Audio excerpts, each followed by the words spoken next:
I'm being joined by the Premier of British Virgin Islands, Honourable Natalio Wheatley. And what is taking place in India is truly impressive. The Virgin Islands has over 370,000 companies registered, and we facilitate cross-border and investment. We go to the United States to go to school. Quite a number of our students go to the United States for educational purposes, for medical purposes, and over 90% of our tourism comes from the United States. When we had the disruption due to Nicolas Maduro being removed from Venezuela, just that one day alone froze our aviation sector. When it comes to trade now, everybody, it seems, is looking to and looking at India. We've had a few major free trade agreements that India signed. And now we might have a trade delegation coming to India from the Caribbean, the British Virgin Islands. I'm being joined by the Premier of British Virgin Islands, Honourable Natalio Wheatley. Thank you so much, sir, for joining us here on the network. Let's begin with looking at India. Why India and why now? Well, of course, the Virgin Islands has been very successful in the past in facilitated inward investment into emerging economies. And what is taking place in India is truly impressive. The Virgin Islands has over 370,000 companies registered, and we facilitate cross-border and investment from countries in the Asia Pacific, where about 60% of our companies come from. Also, 20% of our companies come from the Latin American, Caribbean region. But we are seeking to diversify the markets, and we believe that our companies can provide a vehicle for investment into India to continue your sustainable growth well into the future. Okay. What's the focus of the trade delegation? Is it products? Because we know that there are certain sectors from the blue-green economy that you focused on, but is it also financial sector? Yes, of course. We have an international finance center. We've been in this business for over 40 years. And this, of course, has been able to sustain our livelihood in the Virgin Islands and also facilitate growth through the globalization era. And of course, as we have emerging markets like India, you have China. Of course, we do quite a lot of business with Chinese. And also from Latin America and other places in the world. And we see that these economies are key for growth in the present and into the future. So, of course, we want to certainly diversify and ensure that we do business with the emerging players. But we're living in a very disrupted world today. You come from the Caribbean, which has seen a massive disruption lately. Explain to us, how did the British Virgin Islands look at developments coming from America, the action against Nicolas Maduro, and what was the kind of disruption that the region felt? Well, we have a long-standing relationship with the United States of America. We're neighbors to the United States Virgin Islands. We're 60 miles southeast of Puerto Rico. And of course, quite a number of our citizens are actually born in Puerto Rico or in the United States Virgin Islands. So quite a number of our citizens have U.S. citizenship and U.S. passports.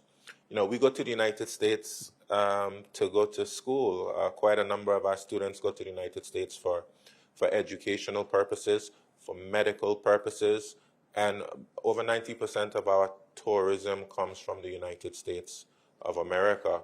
So, of course, we are interested in America being stable, America that's economically strong, but also we want to see a region, of course, where we have peace and stability. That is extremely important for us in the Virgin Islands. When we had the disruption due to Nicolas Maduro being removed from Venezuela, just that one day alone froze our aviation sector. The airspace was closed, and no tourists could leave the island, and no tourists can come into the island, as well as our own residents. So it was extremely disruptive. And we've noticed, of course, a military buildup in our neighbors next door in the United States Virgin Islands, also Puerto Rico. And of course, we support peace in the region. It's important for all of us. And of course, we want to see our neighbors, including Venezuela, have democratically elected governments, that reflect the will of the people. But does it also put to question the issue of sovereignty, that a country's sovereignty cannot be violated just because a particular country or a particular bloc or a particular set of nations do not like a leader? Well, we are committed to international law. The BVI itself is not sovereign. Since probably about the 1950s or so, we have been fighting to reclaim some level of sovereignty. In 1950, which we just celebrated actually, we had the restoration of our legislative council, where we have our own people being able to be elected to office. In the 1960s, we got our own ministerial form of government. In the 1970s, we had our own Minister of Finance, and we haven't had any granting aid from the United Kingdom since the 1970s. We've been completely independent financially. So we're very sensitive to the issue of sovereignty. We know how it feels not to have sovereignty, and we know what it means when you get your sovereignty, what it can do for you.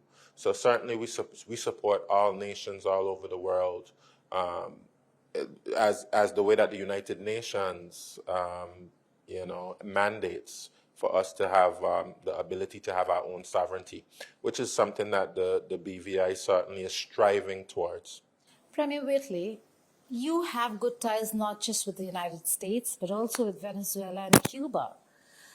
In a scenario where we are looking at President Trump focused on Venezuela and next maybe Cuba, how are you reading the situation? Because that could really impact BVI in a way that you do business, you have doctors coming in from Cuba.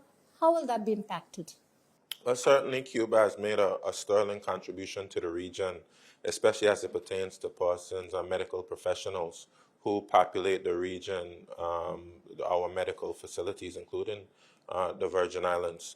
And we don't want to see instability in Cuba, of course. We've seen what has happened with the instability in Haiti. And of course, we regularly receive migrants fleeing Haiti. So we certainly wouldn't want to see a repeat of that. And of course, we call for dialogue.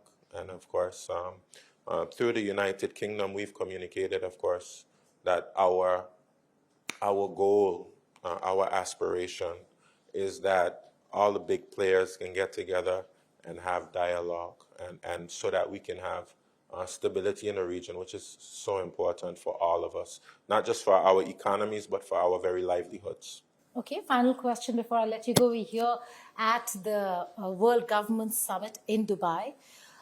How does the future look for BVI, given the disruption, given that you're a part of the Caribbean? Yeah, well, the BVI has been able to thrive in the existing order because, of course, we've found a product that people around the world want to use to be able to facilitate growth and investment.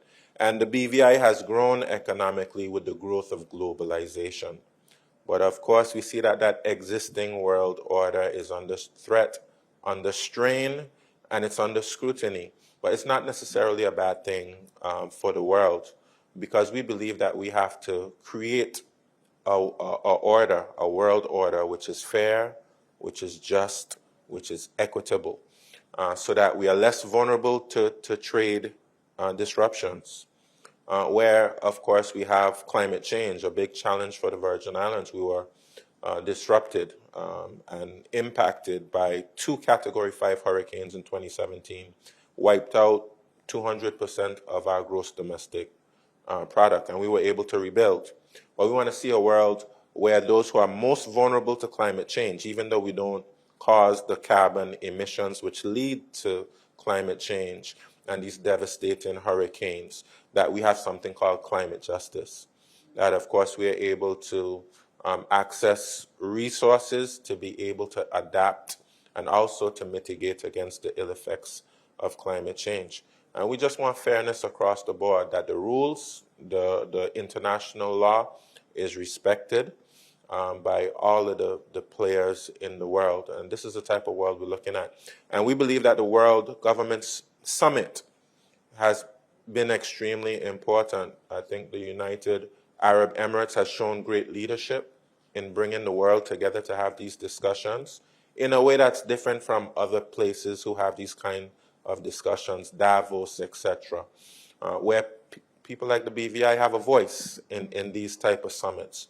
And we want to make sure that people around the world have a voice, regardless of how small you are, and regardless of how some people regard you in the world.